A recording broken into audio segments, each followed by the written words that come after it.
শস্য হয়েছে। তুমি সার বানিয়ে সার মানে তোমারে নিয়ে আসপারে আমারে আর ওইরকমই নাই রে ভাই, আমার তাই আমি হারাহারি না রে। সার মানে দেখি যে পারবিন আছে, তারপরে গাছ দিয়ে দিলে কতজন নিয়ে যাবে। তারপরে আমাকে চেয়ারম্যানের মা আছে, তারে ধৈর্য পড়ে কয়ে মিলে করতে হবে এনে, বুঝলেন? এইটাই। তো শস্য কিন্তু আলহামদুলিল্লাহ ভারী সুন্দর হয়েছে, তুমি চাইয়ে দাও। আর বড় গাছগুলো দেখে দাও, বড় গাছগুলো। আরে না, তোমার আমি উঠাবো কে কৌতি ভিডিও করবো লাগছি শস্য, আমি আইছি হলে ভিডিওটা করার জন্যই। শস্য কিনবানি, শস্য বেচবো। আমার এখানে আমার 6-7 মন শস্য হবে, তুমি দেখো।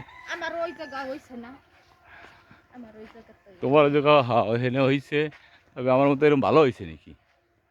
না রে, আমার হইছে কি আর ওই দো নালে ভাড়া দেখি কাজ করব, দোদালে ভাড়া দিয়ে না করুক, সে করবো লাগছে, সে খারাপ না একেবারে। আমি তার কাজকর্ম পছন্দ করি।